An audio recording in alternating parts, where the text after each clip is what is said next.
Kementerian Komunikasi dan Digital menuntut TikTok menyerahkan data pengguna yang diduga terlibat dalam aktivitas demo dan judi online. Langkah ini disebut penting untuk kepentingan keamanan digital nasional, namun apakah tetap menjamin perlindungan data pribadi atau malah mengancam kebebasan berekspresi karena adanya intervensi negara?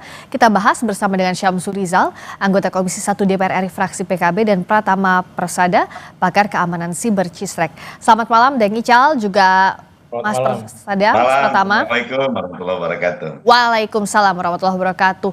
Kalau dari pemerintah sebenarnya urgensi untuk membekukan izin sementara ini seperti apa? Kenapa harus diambil langkah itu, Deng Ical? Secara sederhananya untuk menjelaskan ke publik.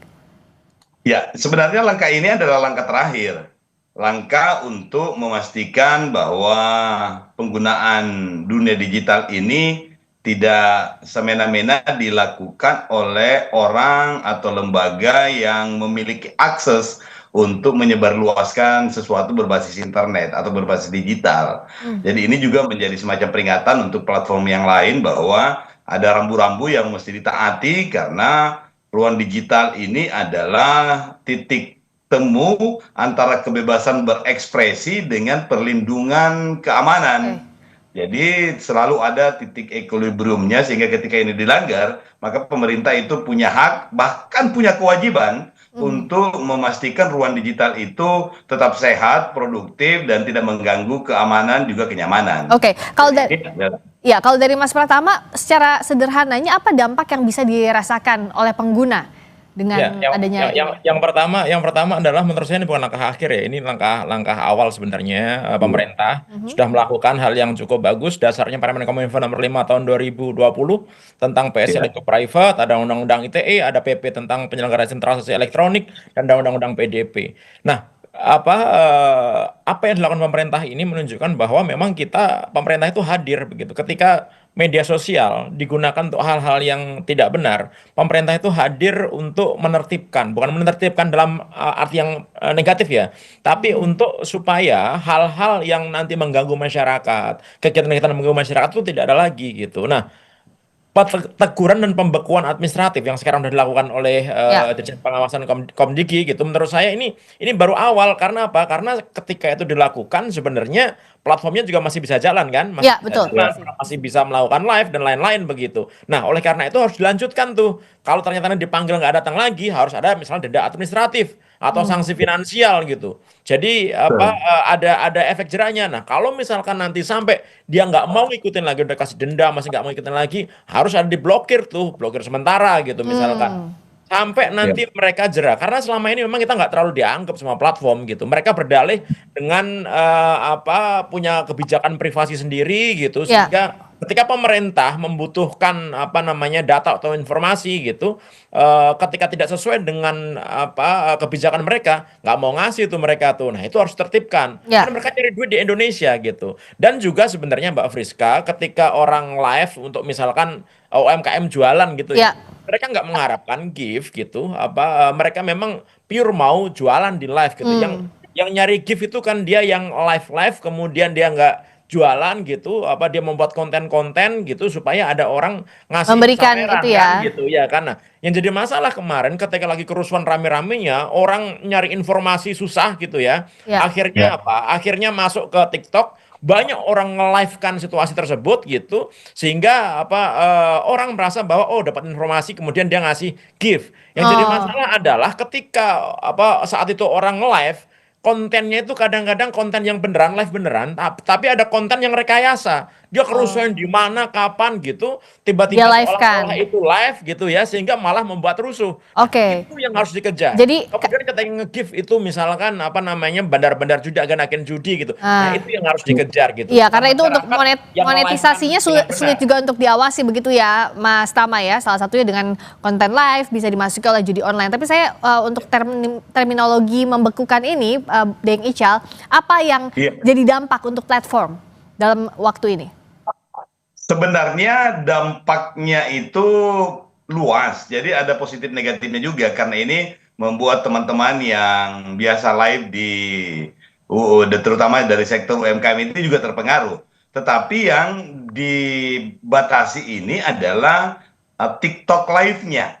aplikasi yang lainnya juga, platform yang lainnya juga itu tidak terganggu sama sekali. Jadi sebenarnya ini adalah sebuah bentuk peringatan sekaligus juga ya test on the water lah. Kira-kira sejauh mana platform ini benar-benar bisa mengikuti peraturan di Indonesia, dan sebenarnya bukan cuma untuk TikTok, ini juga untuk Instagram, untuk Facebook, dan untuk aplikasi-aplikasi yang lainnya. Sehingga ke depannya mereka sudah bisa lebih aware dan mereka bisa melaksanakan fungsinya sekali lagi untuk memberikan perlindungan ruang digital bagi masyarakat, karena Kominfo juga sudah membuat beberapa peraturan termasuk bagaimana aplikasi SAMAN atau sistem kepatuhan moderasi konten itu yang Februari lalu kita launching itu bisa diaplikasikan juga dan terutama sekali oleh operator. Ya, Mas Tama, sebenarnya yang jadi kendala selama ini apa sih sehingga memang membekukan ini jadi jalan yang harus diambil pemerintah? Memangnya seberapa bandel platform selama ini? Ya kita lihat aja.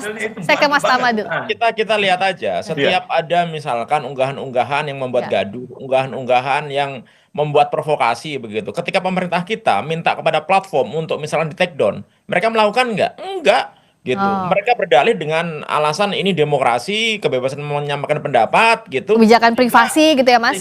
Sehingga tidak mau mereka melakukan itu. Padahal jelas-jelas konten-konten tersebut konten-konten yang bisa bikin rusuh, dan itu kontennya bukan konten yang benar, konten yang hoax gitu. Sehingga memang pemerintah kita ini kesulitan. Jadi walaupun ya di negara kita ini sebenarnya ada whitelist. Jadi Komdiki itu punya whitelist. Whitelist itu artinya kalau Komdiki itu minta sesuatu harus di take down, harusnya tanpa question platform itu langsung melakukan take down gitu. Tapi kenyataannya enggak gitu. Bisa sehari, 2 hari, 3 hari, seminggu gitu. Suka-suka mereka aja gitu. Nah, ini yang menurut saya harus ditegakkan. Kenapa? Yuk, mereka nyari duit di negara kita kok gitu. Mereka sudah tanda tangan, mereka sudah daftar kok. Kan dulu sempat rame-rame tuh kan lingkup penyelenggara sistem elektronik, lingkup private ataupun publik baik di luar negeri ataupun dalam negeri harus daftar, ya kan? Artinya kalau Anda daftar, registrasi, nyari duit di Indonesia sah, Anda itu harus ikutin aturan negara kita dong gitu, ya kan? Tentu saja negara juga tidak boleh terlalu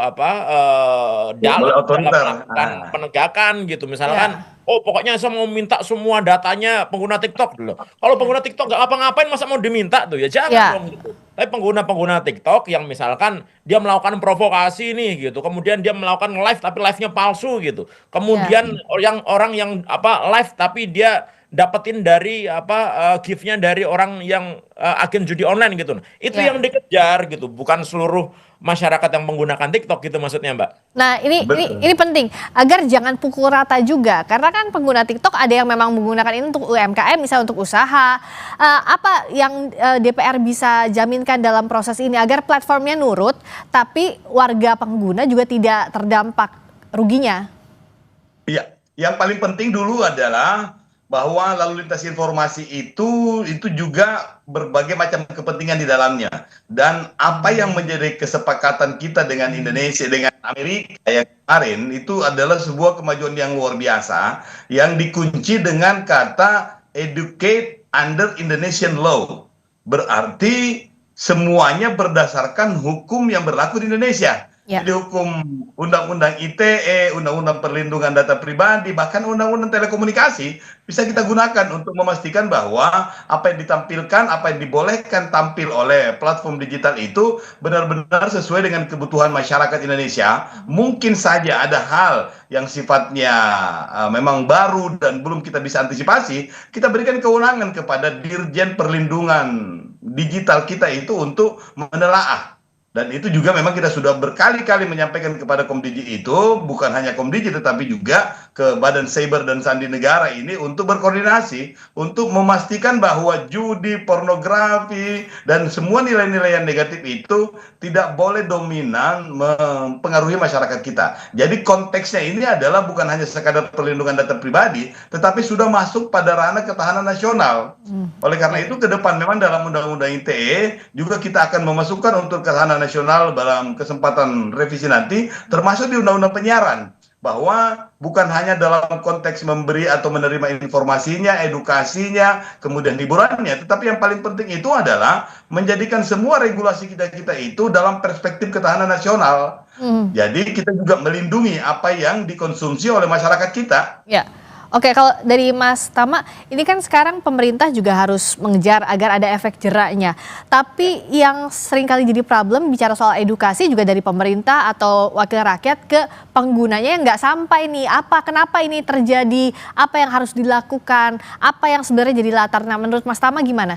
Biar pengguna juga tahu nih latar belakangnya apa dan mereka juga nggak dirugikan dengan kebijakan. Ya, sebenarnya fitrahnya itu kan pemerintah itu memang menyejahterakan rakyatnya ya gitu, melakukan segala cara, Ya. upaya gitu, Ya. termasuk juga DPR mendukung gitu untuk supaya masyarakat ini bisa melakukan semua kegiatan kehidupan baik ekonomi, sosial, budaya dan lain-lainnya dengan benar begitu. Nah, tetapi ketika kita berbicara tentang platform digital gitu, ini kan kita berbicara dengan institusi yang bukan dari negara kita. Mereka dari asing, kemudian kantor pusatnya di negara lain gitu, bahkan beberapa tidak punya kantor representatif di Indonesia gitu, sehingga kadang-kadang memang kita susah, terutama kalau misalkan kita nagih masalah pajak gitu ya kan. Nah, Ya. Iya, iya, iya. kadang-kadang ada masalah-masalah gitu yang masyarakat itu memang maunya mereka tetap bisa melakukan aktivitasnya dengan platform media sosial yang ada tanpa ada gangguan begitu. Nah, kita pun Ya. sebenarnya juga mau gitu. Pemerintah pun juga maunya kayak gitu gitu. Tapi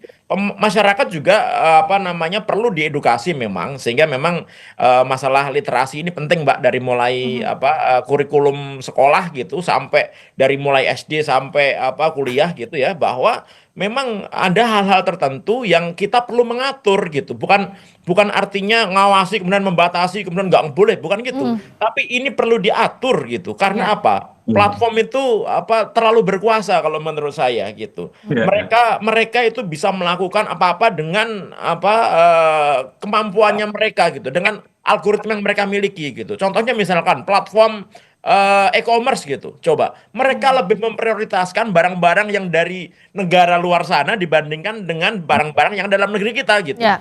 Itu kan harus diatur gitu. Misalkan mereka mengumpulkan banyak data nih tentang preferensi produk yang disukai oleh Inginkan. orang Indonesia. Kan mereka harus mau share tuh ke UMKM kita. Tapi Tapi selama enggak ini ya. susah banget minta data itu. Kenapa? Karena memang mereka mau jualan produknya dari negaranya mereka gitu. Nah, itu Ya. yang menurut saya perlu diatur gitu. Sehingga masyarakat kita, UMKM kita itu nggak selalu jadi yang kalahan. Kalau sekarang Ya. selalu kalahan, Mbak, gitu. Lalu kalahan dan Kalau juga misalkan memang UMKM kita masuk ke platform e-commerce gitu, ya. dihajar, disikat, Mbak. Ya hanya menjadi pengguna saja tapi tidak bisa betul-betul merajai itu ya Mas ya, tidak Iya. jadi pengguna Jangan sebenarnya. bisa gitu, karena mereka nggak adil memang. Ya. Sorry ya gitu, mereka memang nggak Oke. adil. Oke, terakhir Betul. Deng Ical. Jadi terakhir Iya. kapan akan panggil lagi platform TikTok? Bakal sering-sering, tetapi yang paling penting ini bukan hanya soal pemanggilannya untuk platformnya, tetapi yang paling penting ini adalah kita minta Komdigi dan seluruh pemerintahan yang terkait itu membuat roadmap untuk memastikan tahun depan atau 2 tahun depan itu kita punya platform yang berbasis Indonesia. Platform made in Indonesia yang di-create oleh orang Indonesia untuk kepentingan Indonesia. Banyak sekali orang Indonesia pintar-pintar. Maka kita minta supaya ada talent scouting Oke. untuk memastikan ada platform yang memungkinkan, dan itu kita akan berikan privilege, kita akan buatkan regulasinya sehingga punya ekosistem yang mampu berkembang dengan cepat. Oke, Ya. tapi yang jelas untuk yang kasus TikTok ini harus segera di-clearkan ya agar jelas Dan apa. dikasih sanksi yang benar, Betul. Mbak. Ya. Dikasih sanksi benar. Kalau sanksinya hanya administratif, mereka nggak akan cuek Ya. gitu. Kalau sanksinya Betul. finansial gitu, Ya. kayak kemarin Finansial Facebook dan kena pemblokiran 1,4 miliar pastinya. dolar di Eropa gitu, baru mereka Oke. akan mikir tuh gitu. Nah, Ya, itu jadi sanksinya betul-betul harus perlu kita tegas lakukan. juga ya, Mas Ya. Tama, agar tujuannya Ya. bisa tercapai juga untuk disiplin Ya. semuanya termasuk juga platform. Terima kasih Betul. Mas Terima kasih Pratama banyak. Persada, terima kasih pakar keamanan siber Cisrek, terima kasih juga Deng Ical, Syamsul Rizal, anggota Iya. Komisi 1 DPR RI fraksi PKB. Selamat malam.